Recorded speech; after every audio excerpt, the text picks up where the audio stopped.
Hari ini tema firman Tuhan masih tetap sama, mengejar perkenanan Tuhan. Yuk kita buka Alkitab kita dalam 2 Korintus pasal yang ke-6 ayat yang kedua. Sebab Allah berfirman, pada waktu aku berkenan, aku akan mendengarkan engkau. Dan pada hari aku menyelamatkan, aku akan menolong engkau. Sesungguhnya waktu ini adalah waktu perkenanan itu. Sesungguhnya hari ini adalah hari penyelamatan itu. Puji nama Tuhan. Mengejar perkenanan Tuhan, menikmati kairosnya Tuhan. Bapak Ibu Saudara terkasih dalam nama Tuhan Yesus, dalam kehidupan ini tentu ada yang kita kejar. Tetapi pertanyaannya, apakah kita juga mengejar perkenanan Tuhan atau kita mengejar perkenanan manusia? Tanpa kita sadari Bapak Ibu, seringkali memang kita ada kecenderungan mengejar perkenanan manusia. Saya kasih contoh sederhananya Bapak Ibu. Coba Bapak Ibu kalau mengupload sesuatu di media sosial, Bapak Ibu senang gak kalau dikasih jempol, dikasih like, dikasih lope itu loh, senang kan? Ya. Ada satu kebanggaan tersendiri ketika yang melike kita itu mungkin ribuan, bahkan puluhan ribu. Mungkin karena kita mengupload satu konten. Saya yakin ada satu kebahagiaan tersendiri ketika ada yang melike. Coba Bapak Ibu mau mengupload sesuatu yang Bapak Ibu sudah persiapkan kontennya dengan baik, 1 minggu gak ada satupun yang melike, bagaimana rasanya? Hampa terasa hidup ini Bapak Ibu, benar ya? Oleh karena itu hari ini kita tidak sedang mengejar pengakuan manusia, kita tidak sedang mengejar mencari validasi dari manusia yang mengatakan kamu hebat, kamu keren. Kita tidak sedang mencari perkenanan manusia, tetapi firman Tuhan hari ini kita sedang mencari perkenanan Tuhan. Karena kalau perkenanan manusia hanya sebatas jempol, hanya sebatas like, mungkin dolar bisa mengalir, tapi seberapa banyaklah itu. Tapi kalau bicara tentang perkenanan Tuhan, banyak hal bisa terjadi. Amin. Bicara tentang perkenanan Tuhan, bicara tentang membalikkan keadaan, bicara tentang pemulihan, bicara tentang penyelamatan, bicara tentang kesembuhan, bicara tentang pintu terbuka. Sehingga menjadi satu kerinduan kita hari ini bagaimana benar-benar kita mencari perkenanan Tuhan dalam kehidupan kita. Mencari kairosnya Tuhan. Firman Tuhan berkata tadi, pada waktu aku berkenan, aku akan mendengarkan engkau. Pada hari aku menyelamatkan, aku akan menolong engkau. Dan tidak titik sampai di situ. Sesungguhnya waktu ini adalah waktu perkenanan itu. Dan hari ini bagaimana supaya kita bisa menikmati perkenanan Tuhan? Yang pertama, menikmati perkenanan Tuhan, hidup beriman walaupun. Hidup beriman walaupun. Ibrani 11 ayat 6. Kita akan baca banyak ayat hari ini. Ibrani 11 ayat 6, yuk kita baca bersama-sama yuk, 1, 2, 3. Tetapi tanpa iman tidak mungkin orang berkenan kepada Allah.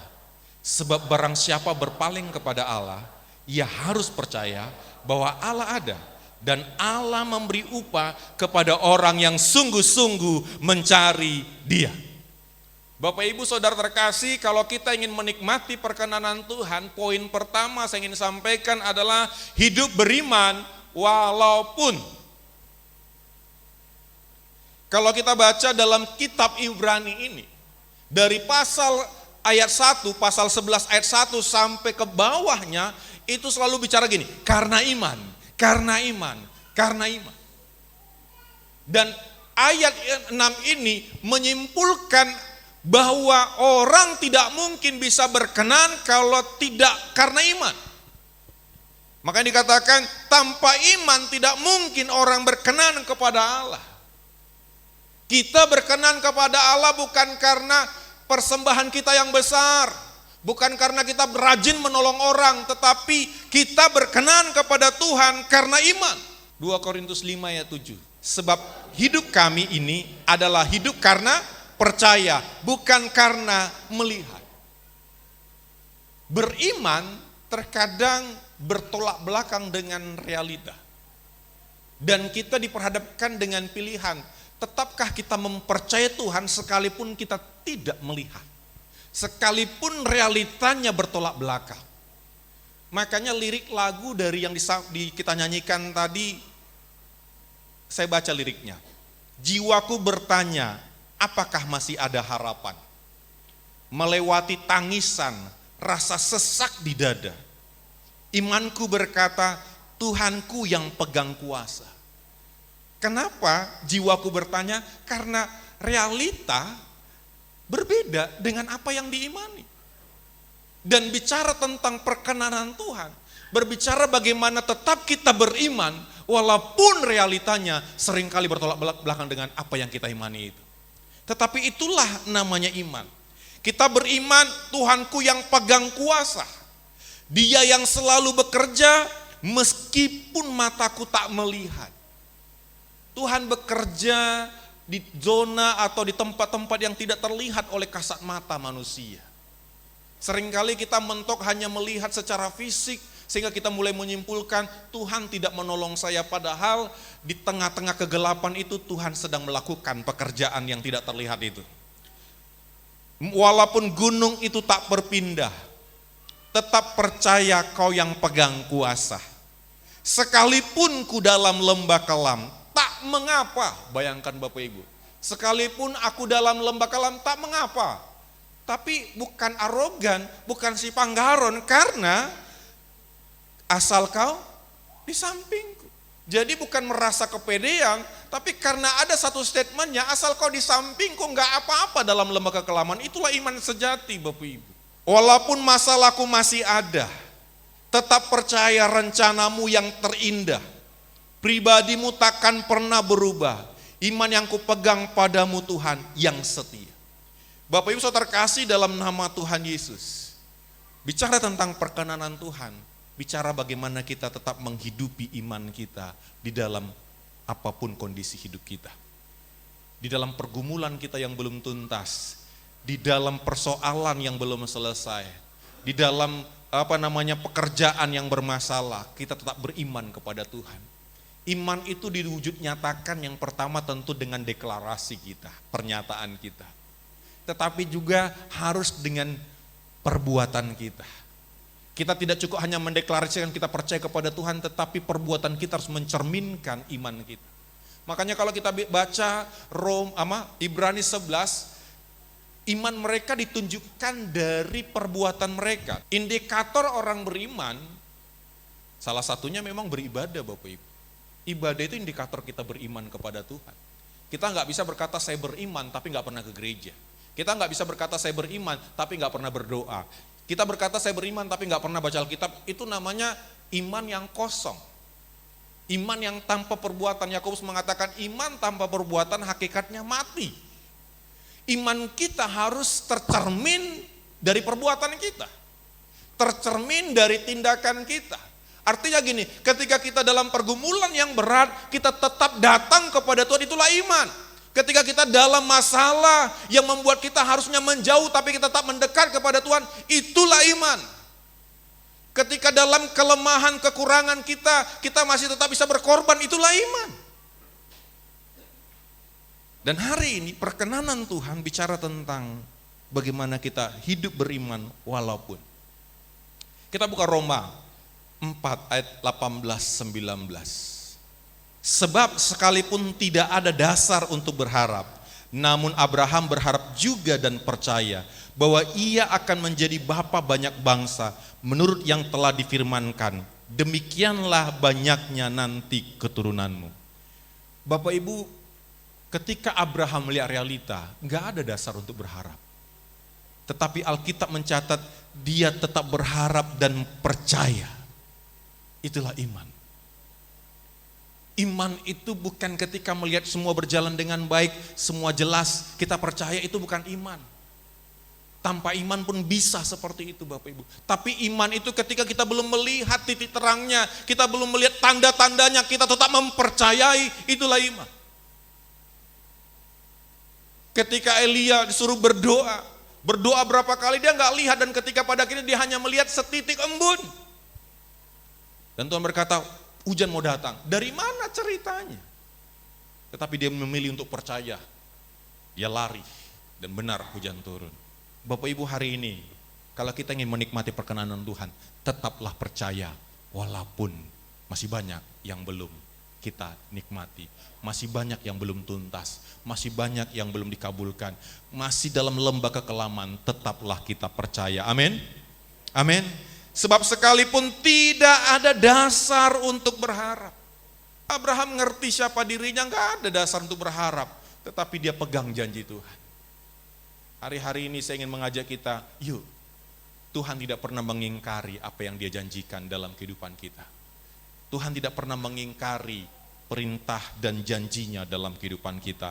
Oleh karena itu poin pertama ini, mari kita tetap beriman, tetap melangkah, walaupun masalah belum selesai, walaupun gunung itu gak berpindah, tak mengapa. Tetap kita memilih untuk mempercayai Tuhan.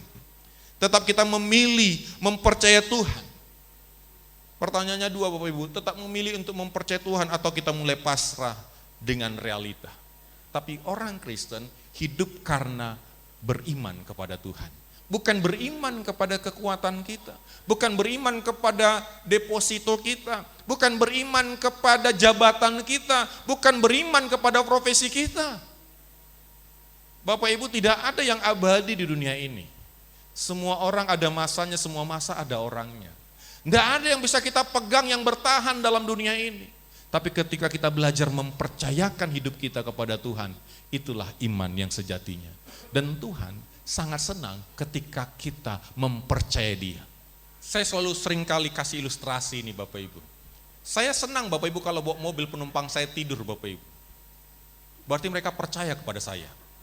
Bapak yang bawa mobil kalau terus diingatkan, kesel nggak? Kiri, kanan, depan, atas. Wah bahaya Bapak Ibu. Tapi ketika diserahkan dirinya sepenuhnya, kuserahkan hidupku kepada Pak Supir. Beriman itu memasrahkan hidup kita kepada kehendak dan rencana Tuhan. Beriman menaruhkan harapan kita kepada Allah yang pegang kendali kehidupan kita. Walaupun gunungnya nggak berpindah, walaupun masih ada masalah, tetapi tetap percaya bahwa Tuhan kita pegang kendali kehidupan kita. Amin. Ingin berkenan kepada Tuhan? Yuk terus mempercayai Dia dalam setiap situasi tersulit dalam kehidupan kita. Dalam setiap pergumulan kita. Abraham bukan tipe manusia sempurna, dia pernah gagal kok. Tetapi Alkitab mencatat, dia bapak orang beriman. Bapak orang beriman. Bukan berarti ketika dia mengatakan dia bapak orang beriman, dia nggak pernah ragu. Dia pernah ragu. Bahkan Sarah ketika dibilang nanti kau akan melahirkan, tertawa Sarah. Karena dia realita. Kadang mungkin dia berpikir gini, itu cuma hanya angin segar yang membuat ya menyejukkan. Tapi apa mungkin? Karena dia melihat kondisi tidak bisa. Tetapi bagi Tuhan tak ada yang mustahil. Ketika kita tetap mempercayai Tuhan dalam situasi yang belum kita lihat, kita akan melihat keajaiban Tuhan. Amin. Perkenanan Tuhan. Itu poin pertama. Saya rencana ada 3 poin Bapak Ibu. Berarti masih 2 lagi lah.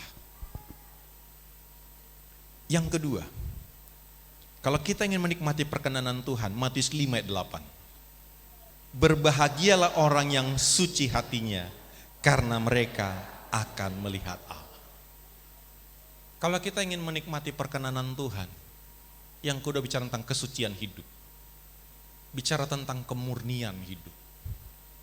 Mazmur 24 ayat 3-4 menjelaskan siapa sih yang suci itu. Siapakah yang boleh naik ke atas gunung Tuhan? Siapakah yang boleh berdiri di tempatnya yang kudus? Orang yang bersih tangannya dan yang murni hatinya, yang tidak menyerahkan dirinya kepada penipuan dan yang tidak bersumpah palsu. Bapak Ibu, kalau kita ingin menikmati perkenanan Tuhan, kita harus belajar hidup dalam kesucian. Seorang tokoh gereja mengatakan suci itu pakai kata kataros. Ada hagios, ada kataros. Hagios itu dipisahkan. Itu ketika kita dari gelap dipindahkan kepada kerajaan anaknya kekasih, itu namanya hagios, dipisahkan, dipindah tempatkan. Jadi kita terpisah dengan dunia. Tapi ada kata yang kedua, kataros. Kata kataros itu Bapak Ibu bicara 2 pengertian, clean, bersih, atau yang satu lagi unmix, artinya gini, tidak bercampur, tidak terkontaminasi. Kalau dikatakan di dalam Matius tadi, Berbahagialah orang yang suci hatinya, artinya orang yang hatinya itu tidak terkontaminasi dengan hal-hal yang lain, dengan motivasi-motivasi yang lain. Seperti susu murni yang belum dicampur, yang belum difermentasi, masih murni dia. Orang yang suci hatinya adalah orang yang mempunyai motivasi yang benar datang kepada Tuhan. Itulah namanya kesucian, Bapak Ibu. Suci itu kataros, hidup yang murni. Saya katakan beberapa kali, kadang terkontaminasi hati kita ketika kita datang ke gereja, motivasi kita salah. Banyak kali orang berdosa di gereja itu, nanti kalau ke gereja terkontaminasi, kita sudah salah motivasi kita. Ke gereja aku pelayannya gitu-gitu kok, itu sudah salah motivasi kita. Kalau kita ingin melihat Tuhan, kita pure, memang dengan ketulusan hati kita mau berjumpa dengan Tuhan. Kita sama seperti Zakeus yang mengalami perkenanan Tuhan dalam kehidupannya. Bayangkan Bapak Ibu, selayaknya Zakeus itu sakit hati dengan gereja. Selayaknya Zakeus sakit hati sama hamba-hamba Tuhan. Kenapa Bapak Ibu? Ketika dia mau datang berjumpa dengan Tuhan, dihalang-halangi oleh orang banyak itu. Pasti ring pertama itu kan murid-murid. Dia bisa berkata, orang Kristen mengecewakan, tapi enggak Bapak Ibu, dia enggak menyerah, dia naik pohon jengkol, pohon apa Bapak Ibu? Pohon ara. Dia punya kemurnian hati. Bayangkan, karena kemurnian hatinya, dari begitu banyak yang hadir, hanya nama Zakeus yang disebut. Hai Zakeus, turunlah, aku mau bertamu ke rumahmu. Bayangkan Bapak Ibu, kalau kita punya kemurnian hati, Tuhan datang menyatakan dirinya kepada kita. Dia datang ke rumah kita Bapak Ibu. Tuhan datang ke rumah Zakeus. Tuhan berkenan kepada dia. Dan hari itu terjadi sesuatu yang luar biasa. Kenapa? Zakeus punya kemurnian hati. Kalau kita punya kemurnian hati Bapak Ibu, kita enggak neko-neko, kita enggak macam-macam, kita enggak lihat kiri kanan, kita enggak menghakimi, kita enggak dia memuji Tuhan kayak gitu, enggak urusan kita, biar Tuhan mengerjakannya. Percayalah, Alkitab mencatat, berbahagialah orang yang suci hatinya, karena dia akan melihat Tuhan. Makanya orang bisa dalam ibadah yang sama, ada yang dilawat, ada yang enggak. Bukan karena Tuhan pilih kasih, tapi mungkin motivasi kita masih salah. Mungkin ada motivasi-motivasi yang lain. Mungkin terkontaminasi dengan hal-hal yang lain. Tetapi Alkitab mencatat, berbahagialah orang yang suci hatinya, karena mereka akan mengalami perkenanan Tuhan dalam kehidupannya. Bahkan di dalam Ibrani juga dikatakan, berusahalah hidup damai dengan semua orang dan kejarlah kekudusan, sebab tanpa kekudusan tidak seorang pun melihat Tuhan. Betapa pentingnya kekudusan sebagai anak Tuhan. Betapa pentingnya kekudusan di dalam beribadah, supaya kita benar-benar menikmati perkenanan Tuhan, wajah Tuhan nyata dihadapkan kepada kita. Dan saya rindu hari ini kita mengimani ayat ini. Waktu inilah waktu perkenanan itu. Waktu inilah waktu penyelamatan itu. Kita tangkap isi hatinya Tuhan, kita tangkap suaranya Tuhan, pesan Tuhan, dan kita berkata, ini untuk saya. Dan lakukanlah dengan ketulusan hati. Kalau kita baca dalam Mazmur tadi, sangat jelas dikatakan, orang yang bersih tangannya dan murni hatinya, yang tidak menyerahkan dirinya kepada penipuan, yang tidak bersumpah palsu, yang kalau bahasa lainnya nggak munafik datang kepada Tuhan. Nggak terlihat rohani, supaya saya terlihat rohani lah, ngomongnya diperhalus, enggak. Tetapi yang dengan ketulusan, dengan motivasi yang benar, seperti orang berdosa yang datang menghadap Tuhan dan berkata, aku orang berdosa. Bukan seperti orang Farisi yang menghitung-hitung kebaikannya, yang menghitung kebaikannya dan menghakimi orang lain. Hari ini kita belajar, perkenanan Tuhan bicara tentang kesucian hati. Oleh karena itu, mari datanglah dengan kesucian hati, amin. Saya katakan Bapak Ibu, kita beribadah bukan supaya kita diberkati, tapi karena kita sudah diberkati Tuhan. Bahasa saya sederhana gini Bapak, kalau Tuhan sudah menyelamatkan kita dan itu masalah terbesar bagi kita, apa tak lagi yang lainnya? Sehingga ketika datang beribadah kita, karena kita mengungkapkan kebaikan Tuhan yang sudah kita terima, kita mensyukuri kebaikan Tuhan. Karena seringkali jadi motivasi, ada orang salah, datanglah ke gereja supaya engkau diberkati. Ketika datang ke gereja gak diberkati, dia komplain, gak diberkatinya aku. Karena motivasinya jadi datang ke gereja supaya diberkati. Bapak Ibu, Tuhan tidak akan pernah melupakan janjinya dalam kehidupan kita. Ketika kita beribadah bukan supaya kita diberkati Bapak Ibu, tapi supaya kita berjumpa dengan Tuhan. Urusan berkat itu urusan Tuhan. Jangan itu motivasi kita. Bapak orang tua pasti kesal kalau setiap anaknya nelpon selalu hanya bicara tentang duit. Anak-anak yang merantau ketika nelpon jangan hanya bicara tentang udah habis uangku. Enggak pernah nanya kabar, cuman mak udah habis uangku, mak sudah habis uangku, mak bayar uang sekolah, mak bayar uang kos, mak. Kadang kita sama Tuhan gitu, kita menghubungi Tuhan, niat kita untuk kepentingan kita. Niat kita hanya untuk motivasi kita supaya kita mendapatkan sesuatu dari Tuhan. Sehingga ketika kita nggak mendapatkan, disitulah kita mulai kecewa. Udah rajinnya aku ke gereja, sudah pelayanannya aku, kita mulai menghitung-hitung apa yang kita lakukan untuk Tuhan. Itu motivasi yang salah Bapak Ibu. Jangan hitung apa yang sudah kau lakukan untuk Tuhan, tapi hitunglah kebaikan Tuhan yang nyata dalam kehidupan kita. Amin. Sehingga kita benar-benar menikmati kemurnian hati. Dan yang terakhir, Yohanes 14 ayat 21. Barang siapa memegang perintahku dan melakukannya, dialah yang mengasihi aku. Dan barang siapa mengasihi aku, ia akan dikasihi oleh Bapakku, dan aku pun akan mengasihi dia dan akan menyatakan diriku kepadanya. Perkenanan Tuhan terjadi dalam kehidupan kita yang ketiga. Yang ketiga Bapak Ibu, ketika kita taat kepada Tuhan. Ketaatan itu adalah ekspresi kasih kita kepada Tuhan. Saya senang bahasanya Bapak Ibu, kalau kita baca gini, barang siapa memegang perintah dan melakukannya, dialah yang mengasihi aku. Dan coba lihat, dan barang siapa mengasihi aku, ia akan dikasihi oleh Bapakku, dan aku pun akan mengasihi dia dan menyatakan diriku. Bayangkan Bapak Ibu, menyatakan diri. Allah hadir dan Allah menyatakan dirinya itu dua hal yang berbeda. Makanya ketika kita datang kepada Tuhan, kita tidak mengundang dia hadir, tapi menyatakan dirinya, karena dia sudah hadir. Tapi apakah dia menyatakan dirinya? Belum tentu.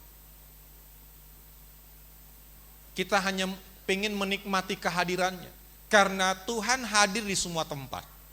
Tapi tidak di semua tempat Tuhan menyatakan kehadirannya. Tuhan omnipresent, iya.